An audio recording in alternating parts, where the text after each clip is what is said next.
Yun mga idol, no? So what's up? Ang gagawin natin ngayon is papakita ko sa inyo kung paano ikabit tong solar panel na to dito sa ating SCC, no? Then itong SCC lalagyan natin ng battery, tapos lalagyan natin ng power inverter, no?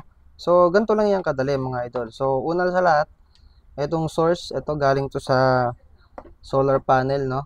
Kakabit mo lang yan dito kasi may indicator naman yan dito kung solar panel, tapos battery, tapos ito sa DC volts to mga idol, no? So, kakabit natin.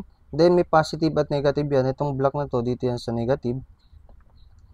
Yan, kabit natin dito. Madali lang naman yun ikabit mga idol. No, basta sundin nyo lang yung polarity niya, positive, negative lang. Ganun lang naman yung kadali. Ayan. So, pag nakabit mo na yan, no, halimbawa, nandun na yan sa labas ng, ito, ilalagay mo to sa labas ng bahay mo. No, ayan.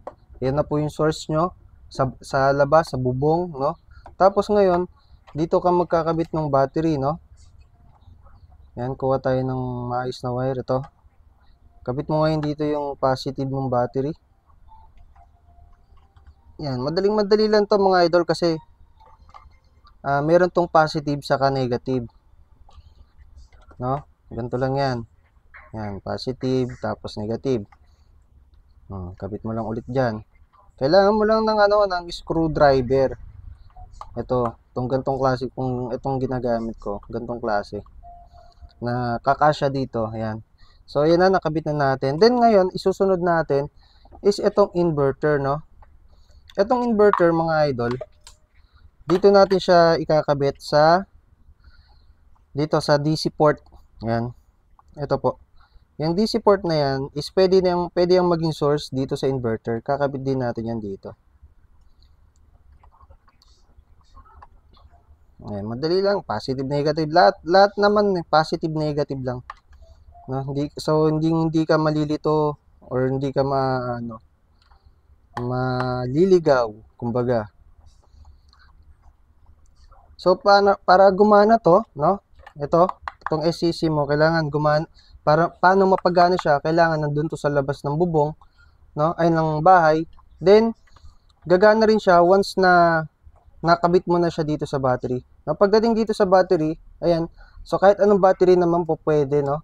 Ito example lang natin to, battery ito ng motor, no? So may positive, negative at positive din to. So ikakabit natin tong negative, no? Yan.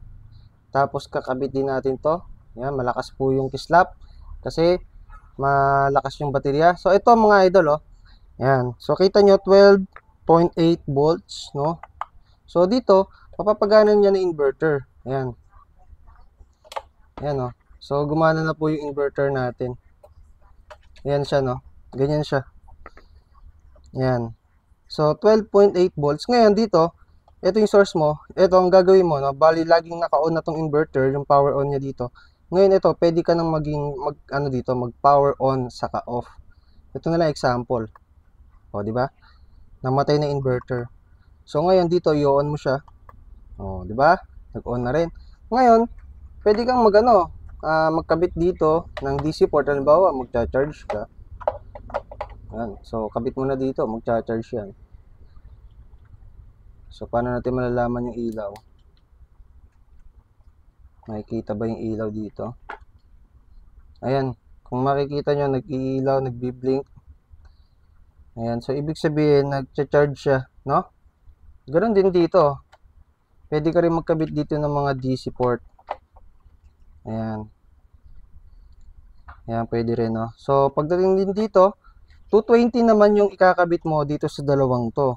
So, pwede kang magkabit ng mga electric fan, ilaw, na 220, lahat dito, no? So, ganoon lang kasimple mga idol kung paano ikabit tong solar panel na to dito sa SCC, then sa inverter. Yan na po, ganyan po yung setup na gagawin nyo pag bumili kayo ng solar panel na to mga idol. Simpleng-simple lang.